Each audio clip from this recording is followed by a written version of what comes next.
Hi, I'm Phil Trail, and this is the 6-minute film which I wrote and directed, and it's called Dangle.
The idea for Dangle came when my friend and I were lying in the park, lying on our backs in the grass, looking up at the sky. And we were wondering what would happen if a rope just fell down from the sky and sort of bounced in front of our faces. Then I started thinking about the story, and I thought it'd be fun if it was a light switch coming down from the sun, which would turn the sun on and off. What I wanted people to think when they'd watch Dangle is that what would they do if they saw a rope hanging from the sky? Would they just look at it and think that was really cool and then walk on? Or would they play with it and would they break it? Every film needs a script, even if there's no dialogue, because films are about what you see and what you hear. So I'm writing everything that I want people to see, and they need to know what to look at. So here's a little bit from the original script. The man stares at the end of the string, bewildered. Then his eyes follow it up. Cut to the man's point of view, looking up at the infinite piece of string which disappears into the sky. Cut to close up, front on, with the end of the piece of string in front of the man's face. The man's eyes follow the string back down to the bottom. Then he thinks for a moment and nervously prods the string with his newspaper. The string sways from side to side. You'll notice in the actual film, I didn't use a newspaper. At the time when I was writing the script, I thought it would be a good idea, but I guess when we were filming, it seemed a little bit complicated or unnecessary. I just used my finger. After the script is written, the director comes along and he reads the script and has some ideas and then thinks about where he would put the camera and how he would actually make the film. And part of this process is to make a storyboard. So he draws out all the different images in sequence so that if you watch them really quickly through, one after the other, it would be like watching a film. So this is my storyboard for Dangle. In this one here, you can see this arrow, so I want the man to start here and walk to there, and there's the rope hanging down. So it shows that in that shot, he'll be walking.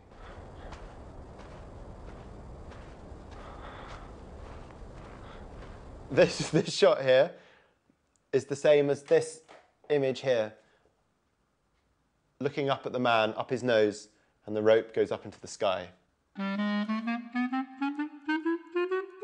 The man in the film is a nice guy, I think, and he's just out for a walk on his own. He'd be quite happy to have a normal walk and nothing strange happen and go home afterwards, have a cup of tea. But when this rope happens, he's just inquisitive. He wants to know what it is, and so he goes and has a play. He doesn't mean it to break or want to do something nasty, but I think he doesn't think things through enough. So he thinks he's having a really good time, but he doesn't think about what everyone else is thinking in the rest of the world as the sun is going on and off. He's just happy giggling with himself. So I think he's a nice guy, but a little bit selfish.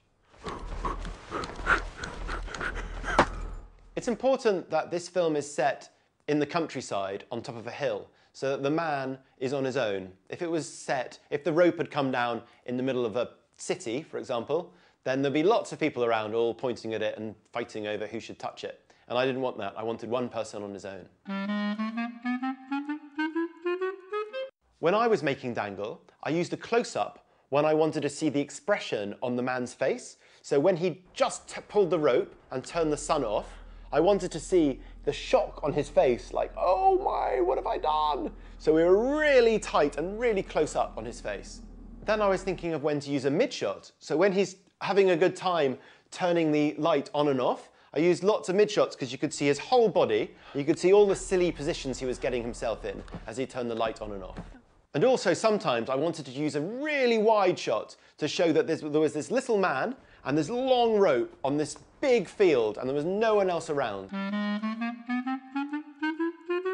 When I was thinking about sound for the film, I realised there was no dialogue, so what should we hear? Should we hear any music? Or what? And I decided I didn't want any music, I just wanted to hear the footsteps of the person walking through the snow.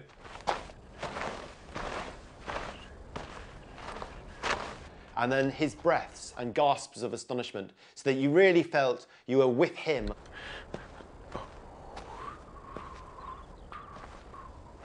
I also wanted to use sound to help when you watch the film to be able to feel the difference between day and night. So in the day bits, there's bird song and it's all quite light, the sound, there's lots going on. And at night, it's completely quiet, apart from like an icy wind that's kind of blowing like so therefore you can feel how bad it is that the world is in complete darkness for eternity.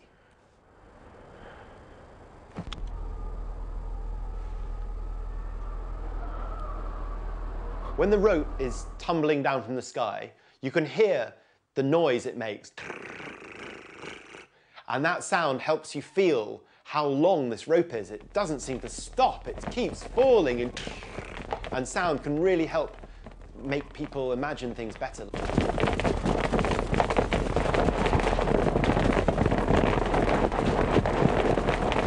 And then right at the end, when the camera isn't moving at all and he's run off, you can hear the sounds in the city down below as everyone's trying to work out what's going on and why it's all suddenly dark.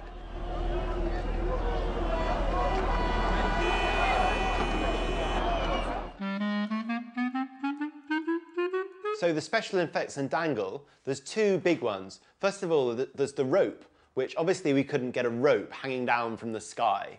So we had to hang it from a crane, and then in the computer, they rubbed the crane out and they drew the rope up into the sky. So it looks like the rope goes into the sky. The other special effect we used in Dangle is to turn the sun on and off. If you watch really closely, it suddenly goes to night and then to day again. So that was just a button on the computer that made it look like night, but actually it was day. So sometimes special effects really help you understand the story and make the story work. In this, if we hadn't had special effects, this would be a crane holding a rope in a field, and it would always be daytime. So it wouldn't be a very good story. When people watch Dangle, I wanted them to laugh at the idea of having a light switch hanging from the sky. And then I wanted them to be a bit cross with the guy for breaking the rope and plunging the world into darkness. And I wanted them to think that maybe next time when they go and look at nature, they should just be a bit more respectful of it.